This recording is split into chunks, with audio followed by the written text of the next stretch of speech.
Thank you very much. Thank you, everybody. Thank you. We've had a tremendous week uniting the country in our fight against the China virus. I've reminded people of the importance of masks when you can't socially distance in particular. A strong message has been sent out to young people to stop going to crowded bars and other crowded places. Yesterday, we made the amazing announcement for our plans to protect nursing home residents. We're working very hard on that. We're doing very well all over the country. And also about contracting with Pfizer. We made a big, beautiful contract with Pfizer. We think they're very close, but we have a lot of companies that are very close to produce a vaccine. And I wanted to come out again today to share some additional news with you. This afternoon, my political team came to me and laid out our plans for the convention in Jacksonville, Florida. It's a place I love. I love that state. The drawings look absolutely beautiful. I never thought we could have something look so good so fast with everything going on. And everything was going well. A tremendous list of speakers, thousands of people wanting to be there, and I mean, in some cases, desperately be there. They wanted to attend, people making travel arrangements all over the country. They wanted to be there. The pageantry, the signs, the excitement were really, really top of the line. But I looked at my team and I said, the timing for this event is not right. It's just not right with what's happened recently, the flare-up in Florida. To have a big convention, it's not the right time. It's really something that, for me, I have to protect the American people. That's what I've always done. That's what I always will do. That's what I'm about. They said, sir, we can make this work very easily. We have great enthusiasm, incredible enthusiasm. Even the polls say about the most enthusiasm they've seen. We can do this safely and we can do it responsibly. And I said, there's nothing more important in our country than keeping our people safe, whether that's from the China virus or the radical left mob that you see in Portland, where I want to thank Homeland Security and others and law enforcement for doing a fantastic job over the last few days. They went in and people were out of control for 51 days, a long time. And Homeland Security and other law enforcement with us went in, and they've done a great job in protecting our property, federal courthouse and other property, and most importantly, protecting our people. Or the senseless violence that you see in Chicago or New York or Detroit, a lot of other cities where so many people are shot and so many people are killed. And people elected me to help and to protect. So I told my team it's time to cancel the Jacksonville, Florida component of the GOP convention. Will be starting in North Carolina for the Monday, as has always been planned. We were never taking that off. That's remaining as it is. The delegates are going to get together. That's where they do their nomination. So the delegates are going to North Carolina, and they'll be doing the nomination. And we're going to do some other things with tele-rallies and online the week that we're discussing, which will be really good. I think we're going to do it well.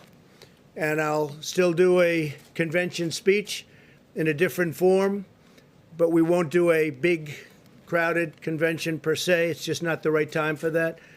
I care deeply about the people of Florida and everywhere else, frankly, in this country and even in the world, who would be coming into the state, and I don't want to do anything to upset it. They'll be doing very well very shortly. We're going to put some maps up of the country behind me, and you'll see that the area that we're talking about is a hot spot. You'll also see a lot of the country has no problem whatsoever, most of the country, actually. So I'm always going to take care of you, so that's the way we're going to do it. I've spoken to Governor DeSantis and informed other political leaders. I want to thank the Jacksonville community and its great mayor. He's a great guy, really great guy. They wanted it so badly. And all of the other political representatives in Jacksonville and in Florida. and just very special people, a very special group, and they were there for us 100%. Today, I want to provide an update on the actions we're taking to support the safe reopening of America's schools. Parents around the world who have had their children home for the last few months have a greater appreciation for the fact that teachers are essential workers, that they're essential to our children's future. Our goal is to protect our teachers and students from the China virus while ensuring that families with high risk factors can continue to participate from home. Very important. The American Academy of Pediatrics has released guidance recommending that schools reopen.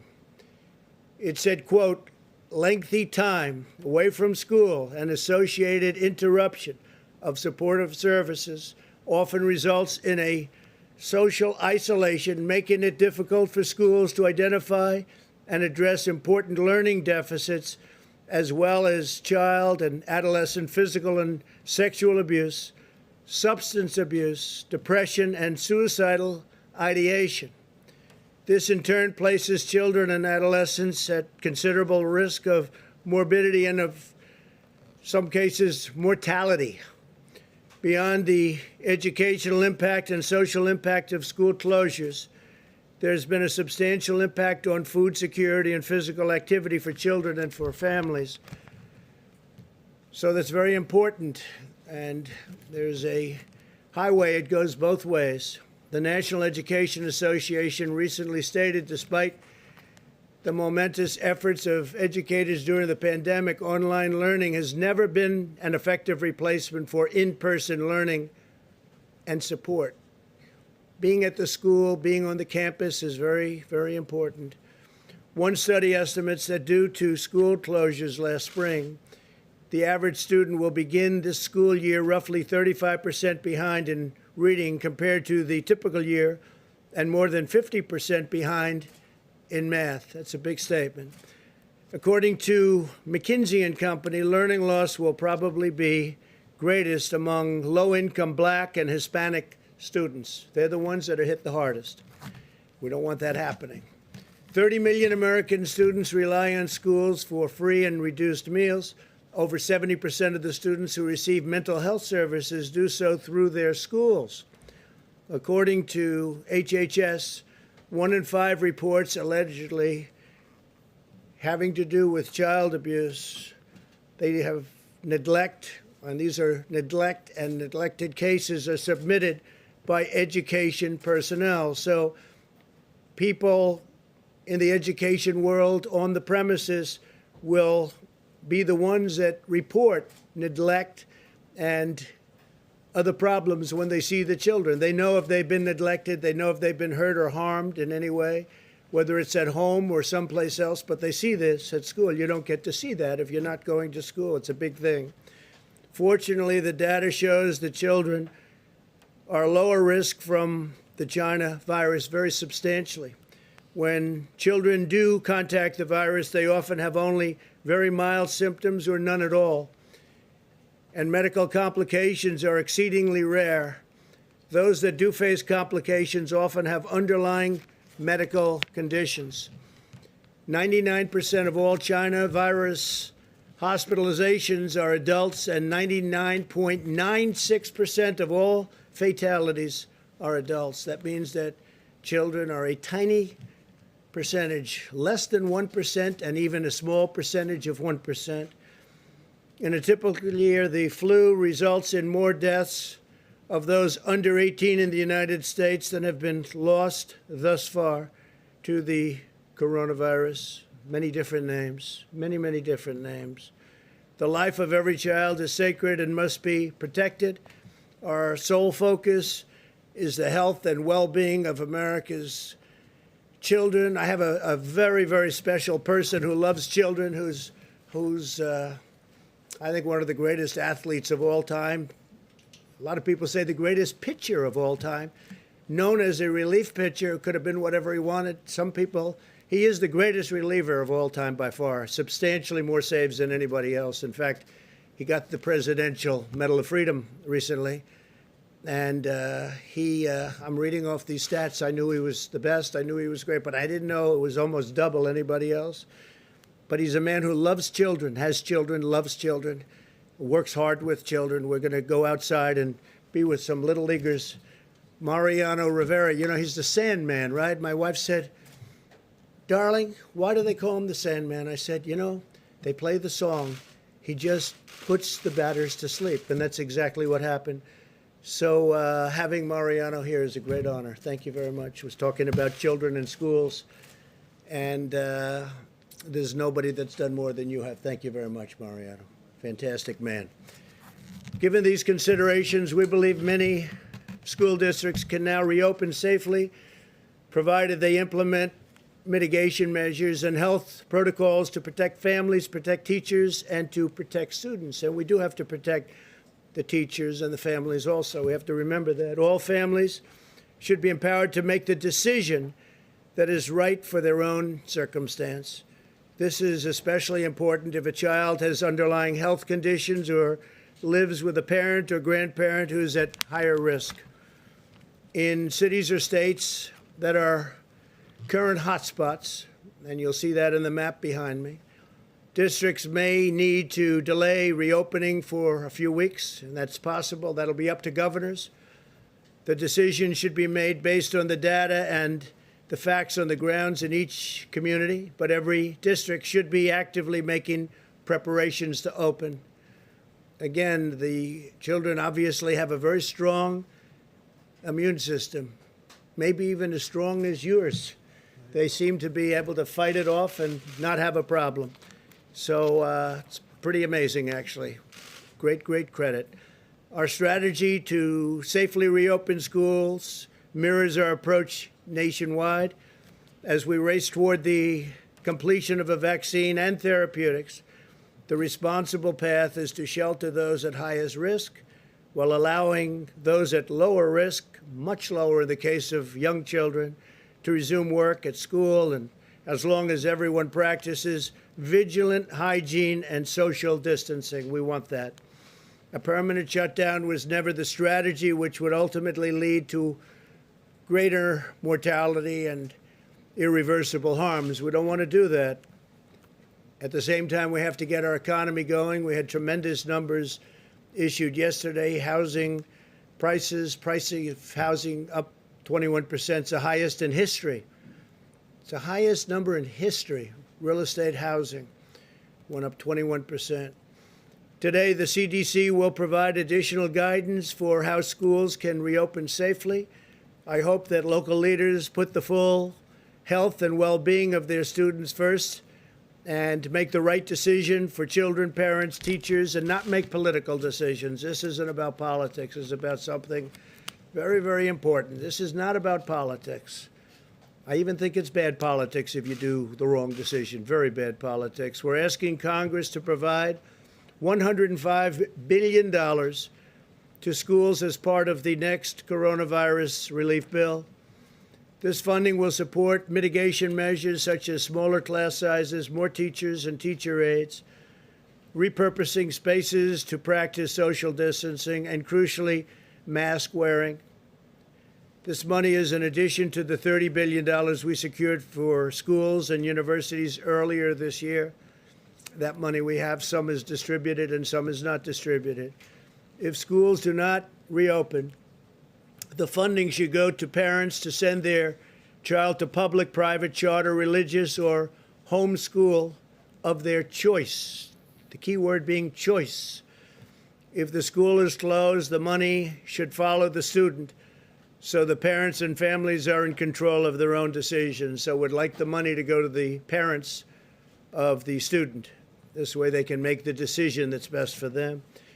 We cannot indefinitely stop 50 million American children from going to school, harming their mental, physical, and emotional development. Reopening our schools is also critical to ensuring that parents can go to work and provide for their families.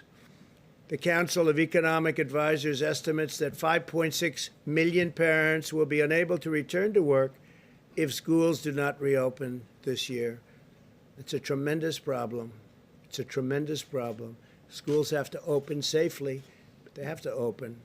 More than a dozen European countries, as well as South Korea, Taiwan, and many others, have already reopened schools, and cases have not risen. We can achieve the same goal if we unite together, follow the best medical practices, and apply common sense. We'll continue to support states and cities in the current hotspots in the South, Southwest, and West. The governors, I know them all. They're all very, very capable. They're doing a very good job. They're working so hard. You wouldn't even believe it. We have nearly 30,000 federal personnel deployed in the states that need assistance. We're helping with doctors and nurses, medical personnel of all kinds. As a PPE update, we're in close communication with governors and states. We have supplies, everything they could possibly need. We're very strong on supplies. Remember, I used to say the cupboards were bare. Well, now the cupboards are the opposite. Due to our historic efforts to increase both the national stockpile and the state stockpiles, the vast majority of the states have 60 days' worth of supplies on hand. And most importantly, they have ventilators, because the ventilators are very, very hard to come by, at least in the past. Now we're making thousands of ventilators a month and supplying them in many cases to other countries. For states that are making requests, we're rapidly delivering. In the last 24 hours, FEMA has deployed more than 1.5 million masks upon request, 1.7 million gowns, and 600,000 well, let me change that. We've created about 600,000 different supplies. We have 600 ventilators to Arizona, North Carolina, Pennsylvania, Colorado, Idaho, and Washington. I think the number is 600. We'll go check that, and we'll give it to you in a little while. But we've got a stockpile of thousands of ventilators. I think we've sent out about 600 just recently. The United States has now conducted more than 51 million tests, which is more than any other country in the world by far. Roughly half of the tests are either the rapid point of care tests, which frankly solves a lot of problem and delay, 5 to 15 minutes instead of waiting for service both ways in both directions and then at the lab. But roughly half of them now, which is a tremendous increase, are 5 to 15-minute tests, or tests done in a hospital where you get the results back in less than a day, in some cases immediately. We're continuing to surge testing to current hotspots such as Miami and Phoenix to detect those with the virus and take steps to stop from spreading it further. This is a copy of the map, and this is, you have it right behind me. That's really very much indicating where the problems are. You see from that, it's in great shape, lots of it. The Northeast has become very clean. The country is in very good shape, other than if you look south and west, some problems. That'll all work out. On therapies, we've worked with Florida to ensure that over 40,000 vials of remdesivir are arriving this week. It's a lot. That's a lot. They're working round the clock to make it. It's had a tremendous impact. We've also shipped thousands of vials to Arizona, California, and Texas over the past 2 weeks. Arizona's doing very well. It's heading down. The numbers are heading down, I think, very quickly. Governor's done a great job. They've all done a great job. They've all done a great job, working hard. We'll continue to monitor the areas rising and with respect to cases, and we ask all Americans to exercise vigilance, practice social distancing, wear a mask, do whatever is necessary so we get rid of this horrible situation, this horrible disease that was sent to us by China. It should not have been sent. They should have stopped it. They could have stopped it. They didn't. And the entire world has gotten infected. And a lot of countries are going through a lot right now. This morning I spoke with President Putin of Russia, and they're going through a very hard time with this, in Moscow in particular. I spoke to the Crown Prince, Saudi Arabia. They're doing well, but they're going through a lot. Everybody's going through a lot. Yesterday I spoke to the heads of 4 different countries. All 4 are going through a lot, going through a hard time. This could have been stopped. It could have been stopped quickly and easily, but for some reason it wasn't. And we'll figure out what that reason was. So with that, if you have any questions, please. On the convention, were you simply not convinced that you could keep people safe at the convention? I just felt it was wrong, Steve, to have people going to what turned out to be a hot spot. You know, when we chose it, it was not at all hot. It was free. And all of a sudden, it happened quickly. It happens quickly, and it goes away, and it goes away quickly.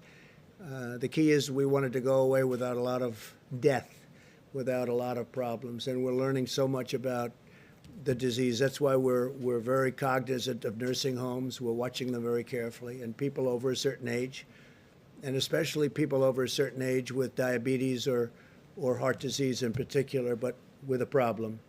So we didn't want to take any chances. So we had a lot of people. We have the delegates want to be there. We're going to do a fairly reasonably quick meeting in North Carolina. The nomination will be produced, and then we'll announce what we're doing, how we're doing it, whether it's something that's done online, I guess you could call it online.